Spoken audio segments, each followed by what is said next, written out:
Some of my first memories of G.I. Joe are my dad, who's a toy collector and has since moved on to collecting and doing all manner of antiques, coming home with, you know, whatever he picked up from in his travels of looking for things that were worth money and picking up things that were cheap and being like, here's this new assortment of G.I. Joes. I'm just like, yay!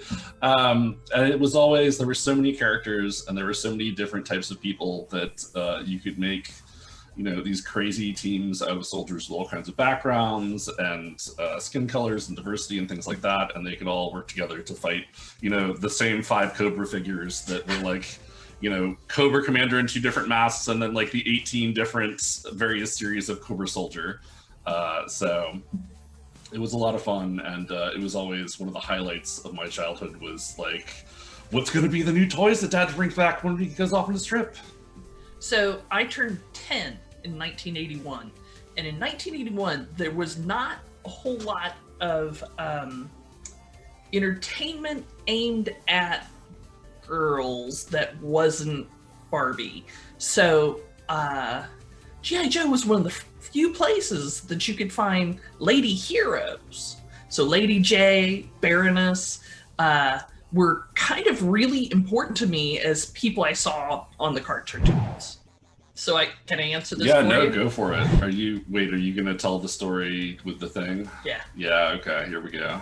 So when Ben was a kid, he very famously created this sign in one of his classes that said, looking for new best friend, must know how to play G.I. Joe right.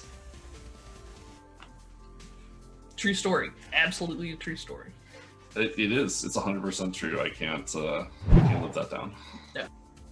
So the way I ended up involved with this particular project was that I had gotten some modest measure of success in writing various RPGs.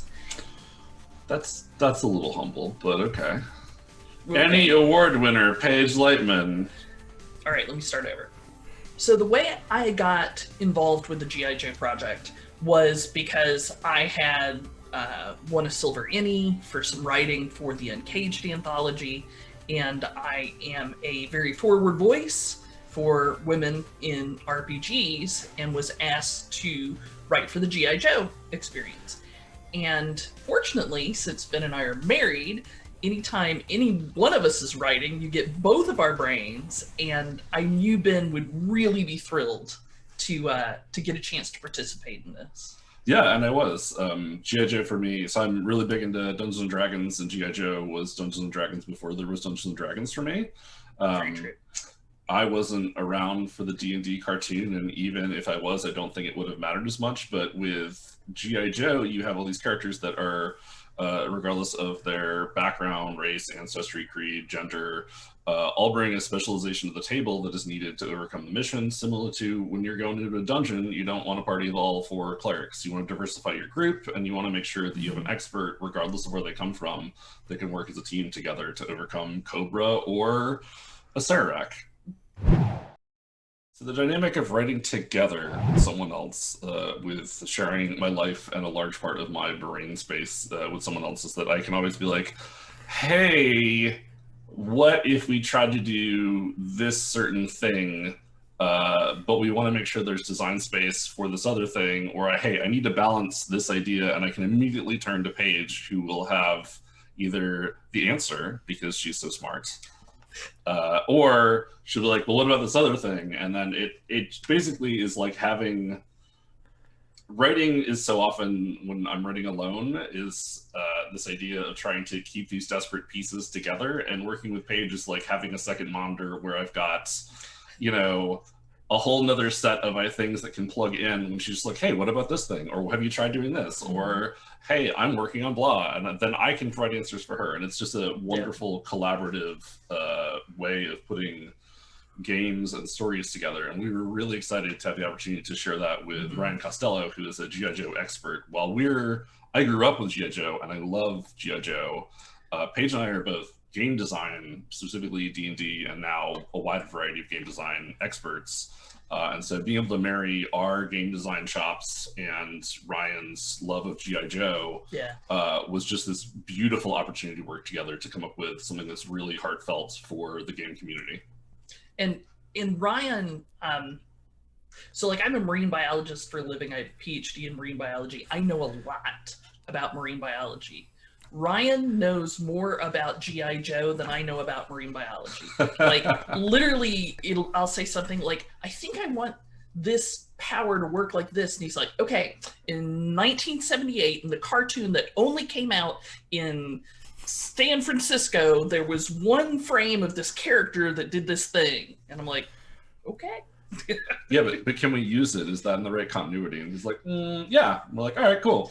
Yeah. So, and then getting to work with Renegade was also wonderful because Elisa and the rest of the team Trivia were very supportive, and we also get to work with also the Transformers and Power Rangers team to bounce ideas, and it was just this wonderful, probably the best collaborative experience I've had working on a property.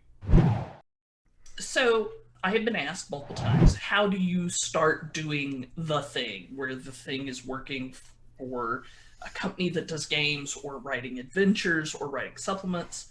And my biggest piece of advice is to start small.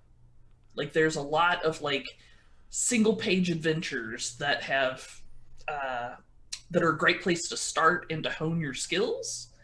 And if you do 100 single page adventures, you're going to be great writing an adventure that takes 3 or 4 hours. You'll know what an encounter is like. If you write a bunch of adventures that last 3 or 4 hours, then you're going to be in great shape to write a campaign book that might cover 100 hours of play. Just start small and deliver it. Like deliver those 1-page adventures, deliver those 1-page short stories, and get good at the small bites. I would say, in addition to that, 2 things. One, find out who is in those spaces. So if you're specifically interested in writing for G.I. Joe, find out who the G.I. Joe writers are, or who the passionate people in the G.I. Joe community are, and learn as much as you can from them. Or Transformers, or Mighty Morphin Power Rangers, or D&D, which is largely what I did. I got to know some of the writers. I got to do a lot of consuming the media, a lot of reading adventures and knowing what's good and what's not. And from there, I could have an informed opinion that I could share with other authors and pick their brains, and then start to incorporate my own stories, because I knew what was good. I just knew that someone needed to put the effort out there to make it go that direction for the stories that I enjoy, which are often open-ended type of things that are not just a linear 1, 2, 3, but needing to provide meaningful choices to players, which takes some story crafting. But I couldn't have gotten there without playing a lot, without reading a lot, without talking to a lot of authors, and a lot of writing. One of the things that a lot of folks, including Ben and I, really appreciated about the design process for Joe is that we began the process being fully aware of safety tools, of diversity and inclusion, so that we could build a game from the ground up that respected all kinds of people and included them in the game. And that was just a driving principle for us, in addition to wanting to make a cool military role-playing game where you're fighting a good fight against Cobra, that everyone should be able to see themselves in Joe. I mean, our primary character for G.I. Joe is Snake Eyes, who is a character with a disability. In tradition, I'm not sure it's going to be in the movie, but in tradition, Snake Eyes is mute. And so we need to make sure that we have options for sign language. You need to make sure that we include alternate mobility moves and not assume everyone's going to be walking, and make sure that we have opportunity for anyone to imagine themselves as a G.I. Joe. And that was really important, both on the background of G.I. Joe having that diversity, but also from designing in a space that's in the modern day. Like, we look at games that are now adding safety tools, and as a game that we're putting together now, we need to make sure that not only are those safety tools built in, but also that we think of all of the people that might want to play our games and make sure that they feel welcome to. So you can find me on the internet by Googling me. It's Paige Lightman. My Twitter is @Paige Lightman. I'm on Facebook @Paige Lightman as well. I'm Ben Heisler. You can find me on Twitter @ZentarumPR, as in Zentarum Public Relations. You can also find us every Monday night at 8 p.m. Eastern on twitch.tv/feats and fables. You can also find us at benandpagewrite.com. So we had a fight to see whose name would be first, and because I was the one who actually did it, I won. So it's Ben and Paige, right? I mean, the only thing I would have to say is that I'm so grateful for this opportunity, for the chance to work with Gabe and Ryan and Brian and Lisa and Trivy, everybody. Just a fabulous group of people, and I'm so excited for this game. Yeah, it's been great.